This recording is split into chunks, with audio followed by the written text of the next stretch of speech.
I told him he was going to go to the Lakers. I'm going to speak it into existence.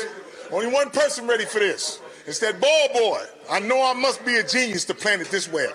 His number's always been number 2, and guess where he going? Number 2. To the Lakers, baby. Here we come. Welcome to Double Drivel, an NBA podcast.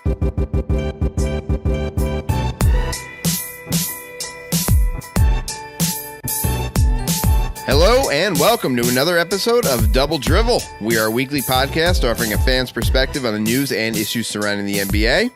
Thank you for joining us. My name is Greg, and I am joined as always by my co-host JT. You can find us on Twitter at Double Dribblers or email us at doubledrivelpodcast@gmail.com. JT, what up, my friend? Hey, Greg, what's happening? Check the analytics. Last episode, fairly popular. Good job, my friend. Yeah, no, one of the best episodes we've had so far. So, congratulations, and I want to say hello to the some of the Australian listeners that reached out. So, hello to Down Under. Yep. Thank you very much for listening. Having a pretty good morning, Greg. It's a beautiful, sunny morning here in Northern California, and I had the opportunity to listen to Lonzo Ball's new album this morning while I went through my routine, Born to Ball. And I think we're going to get into that a little bit later. But yeah, that added some flavor to my morning. It certainly did. Even here on a cold East Coast morning, warm myself up with a little Lonzo Ball too. But we're going to get to that later. We have a lot of good stuff coming up. We have the All-Star Weekend to talk about. The Philadelphia 76ers did something slightly strange. Kyrie Irving released a movie trailer, and we're going to get to Lonzo Ball's album. But let's start out with the All-Star Weekend. Are you excited for All-Star Weekend? Because it's something I love, and I always have loved. I haven't always loved it. I'm looking forward to it more this year because Donovan Mitchell is in the dunk contest. But generally, not something that lights my fire. But I will be paying attention this year because there's a Jazz guy involved. I watched the Rising Stars game last night, and how was it? It's an all-star game. It's trash mostly, but that guy is something special. He threw an alley-oop off the backboard that it looked like he was way too far away from the rim to be able to catch and dunk, and it just looked like he was about to embarrass himself, and it ended up being the video that got played probably most for the rest of the night. I don't know about on the internet or anything, but certainly the one that they kept replaying during the game. Incredible dunk. He just rocked that shit. And I think I even texted you the second it happened. I'm like, holy shit, this is not a Jazz player. This guy is unfucking real. So that was kind of fun. Some of the guys are very talented, some of the young guys. So that's exciting. Jaylen Brown, that guy was just dunking. He just moves. He's just a good player. And, yeah, there were some that weren't so good. But all in all, I think it was better than some of the games in the previous year. So I was pretty happy. The celebrity game was an embarrassment. I saw people on the internet saying that was good and it was fun to watch. It was one of the most painful things I've watched in a long time. Shit was awful. Justin Bieber has the worst shot I've ever seen. He doesn't handle the ball well, and everybody is slurping him about, oh my God, Justin Bieber plays ball so well. No, he doesn't. You would crush Justin Bieber if you guys are playing ball. Yo, I would fucking crush Justin Bieber. I wish Justin Bieber would stroll into my local YMCA some Wednesday at noon and attempt to play me and 72-year-old Rich and Tony in a game. We would house him. I'm sure. I mean, some of these guys are just embarrassing. The best one Bring was your a guy crew, from Bieber. Bring your best three. Bring them on down. There were some other guys. There was a really tall guy that's in a band that the name escapes me at the moment, but he was actually really good, and I was surprised. He great passer. So, you know, that was about it. And there was like a little kid playing too, which just, they have no business there. I mean, I have problems enough with little kids in like movies and TV shows and things. They just have no business there. But this was certainly not a place for children on the court. And I don't know. Bubba Watson was there. He had played in a golf tournament earlier in the day. He flew over to play in this game, okay? And you're like, wow, he really got into this. Okay. The guy was wearing his jersey that they gave out, but he had a white T-shirt inside out under it. He couldn't buy a fresh white T-shirt. He had to take a shirt that had some like logo or some shit on it and turn it inside out. He had the seams, real thick seams in all the spots. Like, what the hell's wrong with you? And then Paul Pierce was destroying him. Paul Pierce got on the mic and was like, hey, Bubba, you told me to put you in. You can't even hit a shot. And then he does something else. He's like, Bubba, why did I put you in? Look how you're playing. Like, it just, I don't know. It was just something. The inappropriately sized or stylized T-shirt that someone wears underneath something is a huge statement about what that person stands for. If you're rocking a fucking oversized white T-shirt underneath your gear for a nationally televised celebrity basketball game, yep, you're I think I kind of envy you. That's dope. That's pretty sick. You don't care is basically what it is. I mean, you don't give a shit. You got like Bubba's Steakhouse shirt inside out just because it was white. You grabbed that shit off the flight. I mean, I would think that if you got a couple bucks, you plan for it, you know? Like, just saying. It's just a white T-shirt. You could have gotten a nice, like, Under Armour, one of those tight, like, things that make you look all cool. Just nothing. What are you doing Friday? I got this golf thing. I'm going to do that for a bit. And then I'm going to go do this basketball game thing. What are you going to wear? Figure it out. I'll figure it out in the plane or something. I can't be bothered with that. Yeah, I got to keep my mind on the golf. I don't want to get all muddy. That's pretty funny. Yeah, so that was something I noticed. And they just, you know, the poor play. And jacking up threes in the celebrity game, like, oh my God. Who are you to be jacking up threes in that situation? Because plenty of them were. And then the NBA players, there's like a couple random people. They would play defense occasionally and just embarrass these people. And, you know, so it's just not good. And Kevin Hart was not there. Kevin Hart was there, like, you know, in the halftime thing and, you know, with Shaq and all the other folks at TNT, but he was not part of the game. So there was nothing redeeming about the celebrity game this year. Pure trash. Too bad. I wonder what the ratings were like compared to other years. I don't know. Andre Iguodala was there. So, like, recent celebrity Andre Iguodala, who coached the Warriors the other night. I guess we can touch on that too. So when they had their little thing against the Suns, when Kerr decided that he was going to let some of the players do some coaching the other night, Andre Iguodala was one of the people. So, fine.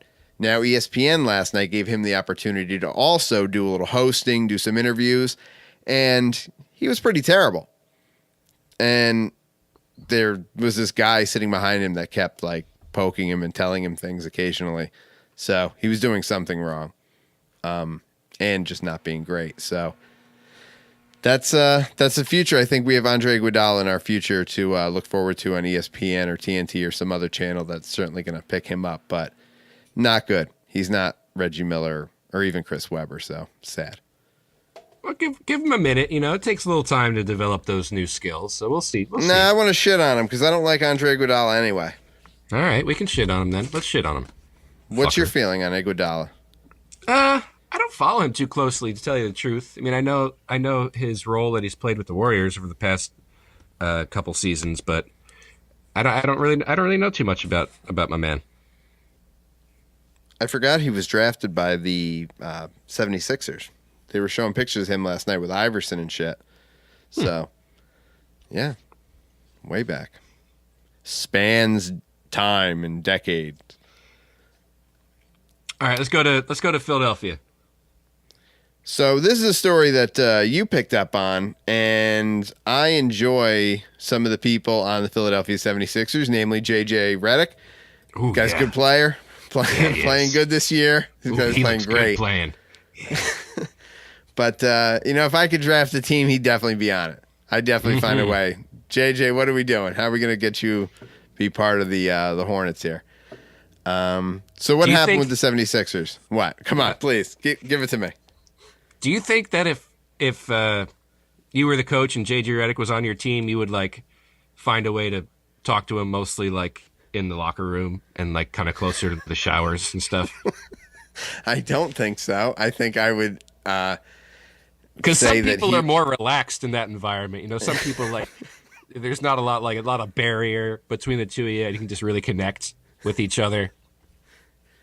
No, I think he's a good player on the court. I think we'd keep it above board. So if you were the coach and JJ Redick was a player, where do you think you guys would spend most of your time, like when you were together? Hopefully shooting threes, baby, all day. Oh, like he's got that sweet. Yeah, he's got that sweet stroke. Okay, fair enough. Okay, so occasionally teams will bring in motivational speakers and people that have skills to kind of like team building skills, and the Philadelphia 76ers decided they were going to do that a week or two ago.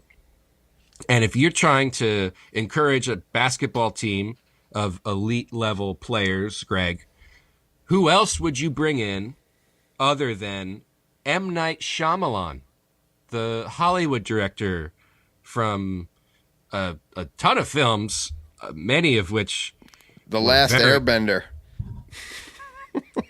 All right, my man was on a tear for a bit in the late 90s, early 2000s. He did The Sixth Sense, and then he did Signs, which I really like. Not a good movie. Yeah, not a good movie.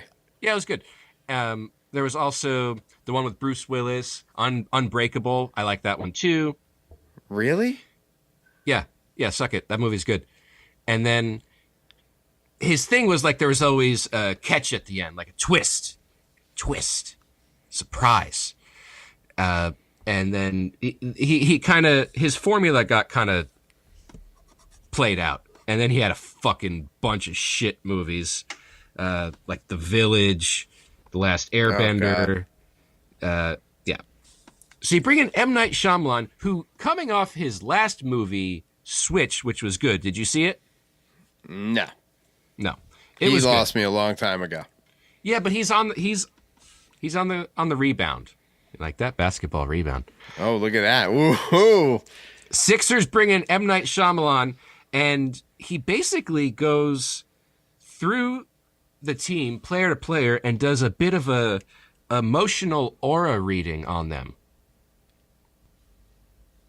What? So if I could jump in here. I've been Please. a part of one of these things before. In my workplace, we've had people like this come in. And I think the negative thing is that the NBA, you have a lot of money. So you get someone that is like M. Night Shyamalan. Because the people that do this for a living are a special group of people that this is their profession. But to have some random guy like that and come in, I mean, he's coming in with guns blazing because that's not his forte. You know he's a little nervous about it. They're very receptive. How do you think that actually went? If they did emotional aura readings for each player, how do you think that was received on that team? Well, he told JJ Redick that he was angry with himself, Greg. He may be. He took the money and went there. He told JJ that he internalizes too much and that when he makes mistakes, he's too hard on himself. He is, though. It's true. The great ones always are. Yeah. He told JJ that he looks amazing without a shirt on. You keep going back to that. You must have something you want to talk about. No, I just think that, I mean, some players are just in really great shape, and I think he's one of them. Oh, God. Why? Who asked for this? Who was the person that wanted to bring him in? Is he a friend of the team owners or something? That's a great question, and I wasn't able to find out. Does he have ties to Philadelphia? I have no idea. Something tells me M. Night Shyamalan is not from Philadelphia, but there could be some connection with front office. I do not know.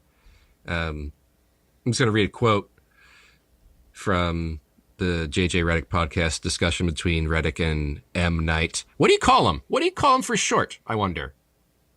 M. Shammy? Night. Shamlan? Shams? I doubt he wants to be called any of those things, to be honest with you. But so please continue. What if we called them Manite, like Milady, but like Manite? Manite. Yes, Manite. All right. Kyrie Irving has a new movie coming out, Greg. Excuse me, come again? Kyrie Irving, flat Earth believer, Boston Celtics numbnuts, and former little brother of LeBron James, Kyrie Irving. He has a new movie coming out. Just before we get to the actual movie, does everyone become more detestable and more of just a piece of human excrement when they go to Boston? Yeah, absolutely. Fuck Boston. All right, please continue. He has that character from the Pepsi commercials, Uncle Drew, which is him dressed up as a senior citizen and like tricking local youth ballers, kind of like just schooling them. You know, you seen these commercials? I have. Uncle Drew style. The kids know all about that Uncle Drew. And that's also Kyrie's nickname, Uncle Drew, as all these NBA players like to have a nickname. So they took, kind of in the same vein that Saturday Night Live would take these bit characters and then give them movies. A Night at the Roxbury? A Night of the Roxbury is a perfect example. That's what they've done with Kyrie and Uncle Drew. They made a full fucking movie out of it, and he's got help. He's got an all-star ensemble in Shaquille O'Neal, Reggie Miller, Chris Webber, all ex-NBA players, all of which are also commentators now that I'm reading them. Lisa Leslie from the WNBA, which is a real thing that still exists. And shots fired. And a couple other people who I have no idea who they are. They were on the marquee, and I don't know who these people are. Can I get some names? Come on, what do we got? I might know who these people are. I'm a smart guy. I deleted them, Greg, because I didn't know who they were. I'll fucking go back and look if you want, but this shit takes time. They didn't even make it to the notes because they were so insignificant. That's who you want in your movie. Who wants any movie? All right, and the term movie is used very loosely nowadays. I mean, this doesn't mean that this has to go in a theater. This could be a straight to the internet type operation. This could be something on the Pepsi website. So, I mean, to call it a movie, you know, I don't want to give it that billing. This is certainly not a film, you know. So let's dig deeper, Greg, because every movie has a plot, and this movie has one. I think you could call it a plot itself. The team, they're all senior citizens, like I said, and they want to. Half of them almost are. Jesus Christ, what are we doing here? They want to round up the old squad and compete again in the Rucker Park basketball tournament in Harlem, New York City. Very famous street court, very famous tournament. They're gonna round them up and they're gonna play. They're gonna play to win. Oh fuck. Shaquille O'Neal is like a dojo master, Greg. Reggie Miller plays a blind character in this movie. Chris Webber, his character has some affliction I wasn't able to like determine on my own. Reggie Miller won't be able to see that he didn't win a title. Oh shit! That'll be helpful. Dog! You went straight into the Chris Webber thing too fast. I wanted to kill him right on time, but I gave you a second. Oh my God. There is some like accompanying album, of course, for this movie. I did not recognize the artist who had the headlining track. I didn't go there at all. But if that is something you're interested in, it's available on the internet. So, will you see this movie, Greg? Well, again, it depends where this movie, and I got my little bunny ear fingers out here. There's a big quotes here. Wherever this movie is located, I think will matter too. If it's something I can just bring up on the internet real quick, sure, whatever. I'll give it a chance. I'll watch a couple minutes of it and throw up in my mouth a couple times, then I'll turn it off. And if it's in some completely unbelievable way in the theater, there ain't no way I'm going to see it till it's eventually out on the internet. But I can't imagine who would pay for this. And if I had told you that we were going to have a couple stories and I had just thrown you random things, like I said movie, and I said M. Night Shyamalan, and I said Kyrie Irving, would you have put those things together? Would you have been like, oh, if there's a movie, there must be some sort of connection because we just talked about a director? No, this is Kyrie Irving and some other project with some company. And it just sounds horrific. I'm feeling strongly that anyone that goes to see this movie in the theater is likely going to be under the age of 16. There's no way anyone's going to the theater for this. This can't be in the theater. I'm looking that shit up right now. Please keep talking. Anyone that goes to see this movie in the theater that's over the age of 16, the chances of them wearing a basketball jersey are 95% and above. In the theater. 100%. 100%. With the undersized T-shirt, I think is the only thing that is up for discussion because, you know, depending on where you live, you're wearing something under that jersey. Just how oversized is the T-shirt? Right now, I'm saying anyone that can take a photo and send it to us of an adult male wearing a white T-shirt underneath a basketball jersey in line to see the Kyrie Irving Uncle Drew movie, you're going to get a prize. We're going to mail you a fucking prize. This shit is cringy. Even just seeing the video and just it's awful. Where's this going to be played? Teaser trailer. Don't act like that's something I want. I also watched the teaser trailer. And it was long. It was very long for a teaser trailer. Usually a teaser's like 30 seconds. This was felt like forever. Oh my God. This is going to fucking flop so hard. It's going to be so great. I don't know. Every Boston fuckhead is going to love this shit. It's going to be like them watching that Brady, the Tom vs. Time video on Facebook. Oh yeah, that Tommy there is he's a good player there. He's the greatest ever there, that Tommy. No. Fucking it'd be unbelievable. But there's going to be people that watch it. It looks terrible. All right. Well, I mentioned that Shaquille O'Neal played a dojo master of sorts in the movie, Greg. And he also has a video game coming out, a re-release of the 1995 Shaq-Fu. Get out of here. PlayStation. Yes, they're re-releasing Shaq-Fu. Do you remember this game? I remember it was terrible, and I remember renting it and being disappointed when I got home. Back when you used to rent games, I went down to my local, I believe it was Video Treats. Oh, Video Treats. It could have been movies. Remember that with the big cow? Yeah. So I went down to one of these local establishments, and I rented Shaq-Fu, and I came home, and I remember playing it. I think it was on Nintendo. May have been Genesis. Don't remember which one, Super Nintendo or Genesis. And it was not a fun game. It was not good, and I did not enjoy it. Yeah, I remember playing this at one of the neighborhood kids' houses. Shout out Brad Weaver. And even for a 12 or 13-year-old JT, this game was a hard pass. And I would play anything at that time. And this game sucked. It was a fighting game. The characters were whack. And the specials were stupid. And I love fighting games. I play Mortal Kombat every day. And for them to... I did see the commercial for the new Shaq-Fu. Looks more like kind of a hack and slash kind of thing. And the artwork is more of a comic book style. I won't play this one. I won't play it. But I hope it's better than that last one. Because that one, it was...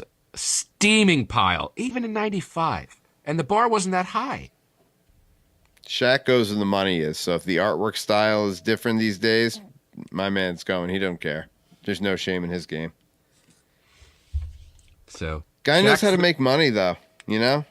Stays in it. He stays current. He's got his NBA on TNT gig, and he's got his Shaq-Tin a Fool thing, and now he's got the video games. Like, yeah, he stays busy. Kevin Hart asked him last night where he gets his suits and his 7-for-1 sale. He said, and he was shitting on Shaq's suits and how shitty they were so hard, just destroying him. And Shaq kind of laughs, but Shaq don't really laugh. There's a lot going on in that head. Him and Barkley were getting into it yesterday. Oh, yeah. He destroys Barkley, always for the title thing. Always, all day. More than I just killed Reggie Miller. I mean, I can't tell you a time I watched TNT, and it wasn't Shaq being like, how many rings you got, Chuck? Oh, that's right. Oh, and they also did, I don't think I saw the whole thing, but they did one of those sit-downs with him and Kobe. Yes, I meant to watch that. I really did, because I didn't know if it was a spoof or it was real or whatever, and I wanted to watch it. It was pretty good, the parts I saw. We often like to imagine how good a well-dressed NBA player might smell, and after I watch that interview, Kobe Bryant's got to be at the top of that list, Greg. I mean, Kobe Bryant looks like he's getting younger, and he's just got to smell amazing. Yeah, I mean, I guess I'd buy that. I always think the bigger guys. You think they smell? Still magic. We talked about this. Yeah, because I know. It's always size to me. Yeah, your theory is that they have more surface area to put those nicely smelling things on, and that's why the bigger guys probably smell better. Yeah, Magic's only 6'9" or 6'10" or whatever Magic is, but Magic's he's a thicker guy at this point. He's just a big dude. So just a lot of area there. Lots. Gotta smell good. But don't you think that Kobe would be able to, because he's so sharp and intelligent, that he would be able to strategically place the nicely smelling things in areas that would, resonate more? Is quality over quantity. I don't know. I've never considered the fact that Kobe would smell good. I just don't think he would. It's like LeBron. I don't even know if LeBron would smell good. I don't know. Are you willing to say you think Kobe Bryant smells bad? Probably not. But No, I would say more of there's a no way. neutral. I would say more of a neutral than an overwhelming. James Harden is a lot of cologne guy. I'll tell you that right now. I don't have to know anything, and that motherfucker reeks. I'll guarantee it. You think James Harden smells bad? No, I think he smells... Well, I'll say he smells like a lot of something, whether it be Axe or cologne or whatever. Not necessarily good cologne or good Axe. But, I bet she smells like a lot of it. Interesting. Yeah. We might have... we might be onto something here. Discuss it. Yeah, because further. you could tell me almost anybody, and I'll have an irrational, point of view, and probably have how they smell or how they would potentially smell. Mm-hmm. So we could do this all day if this is ever something you really wanted to get into. Okay. Put it on the shelf. There you go. How did we not talk about the Fire album? We got to spend at least a couple minutes. This was something I don't think either one of us saw coming. It was a little album that's called Born to Ball. And that name alone is shameful. It's just not okay. Let me get some of these beats going here. Yeah, give me a taste.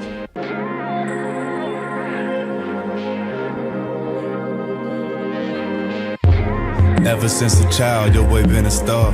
Light skin, colored eyes, I've always looked apart. People looking crazy, asking is it hard? I just laugh, cause I know they talking about LeVar. Y'all can hate him, that's my pops though. First one that's there for me once it got cold. Listen to the story, not just how it's told. Yelling he the devil, but yet you the one who sold your soul. Yeah. Never turn road. Give the people a taste. A few cones. Little Born to Ball for you.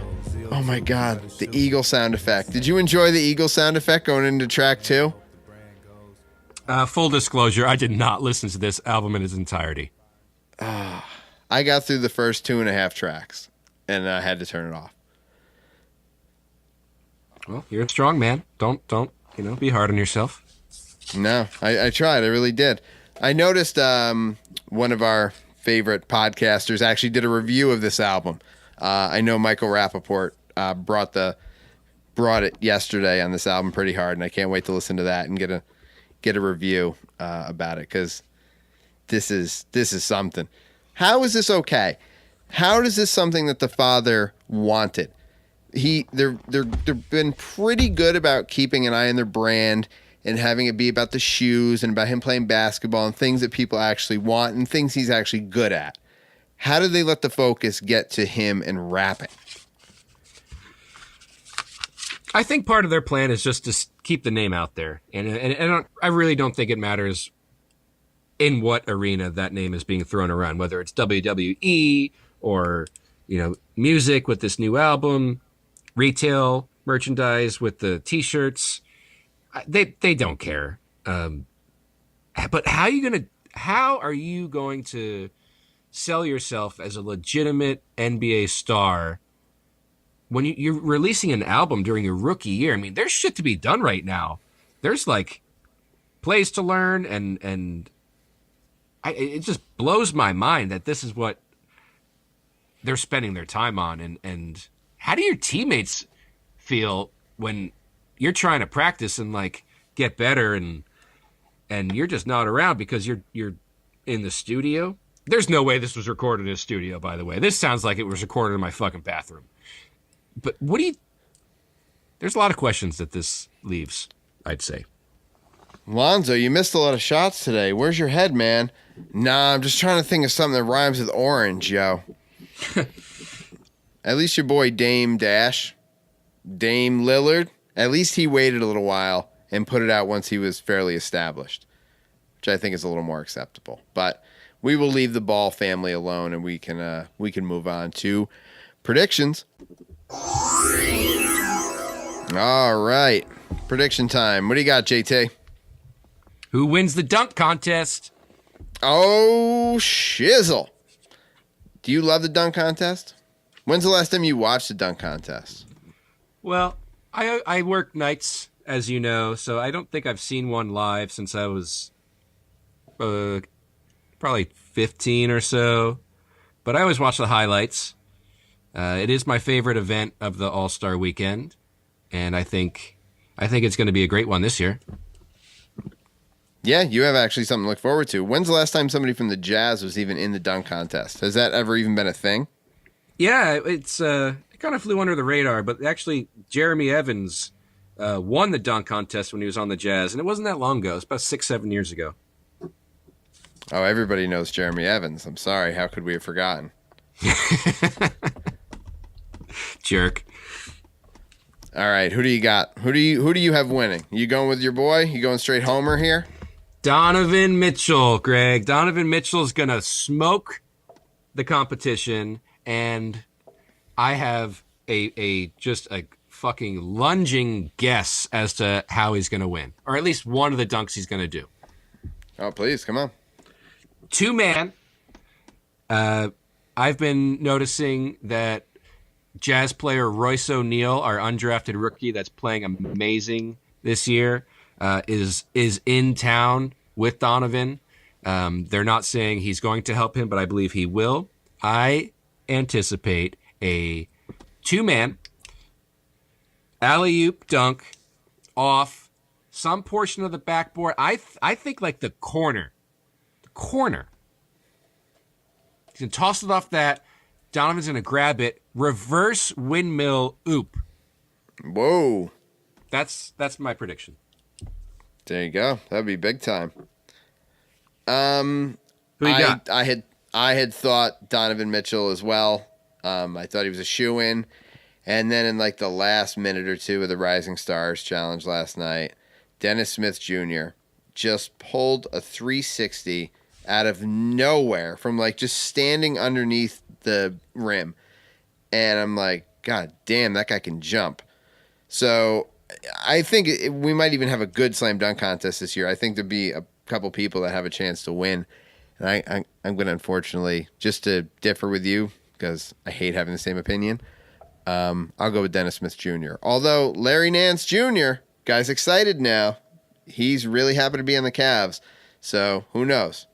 He could go after it too. Guy's got a new lease on life. Dennis Smith Jr. is a good pick. He can jump. That guy can fucking jump for sure. Unbelievable. Crazy. Not even one of I like when it's not the really big guys. Because it looks stupid when really big guys dunk, even though, whatever, they're allowed to. But when the little guys really have to get up, shit is crazy. Yeah. When you see the space between the floor and their sneakers and those little guys get up, that has an effect. I mean, it really, it makes it special. Yeah. That's Spud Webb. It made it incredible. I mean, it's not like he was doing any crazy dunks, but the fact he was doing them at all, people were impressed. So good stuff. All right. Another great episode there, JT. Likewise, sir. All right. We'll be back next week with another episode. In the meantime, you can follow us on Twitter at Double Dribblers, or you can email us at doubledrivelpodcast@gmail.com. Subscribe to the show on iTunes, Podbean, or Google Play. And until next week, we'll see you on the internet.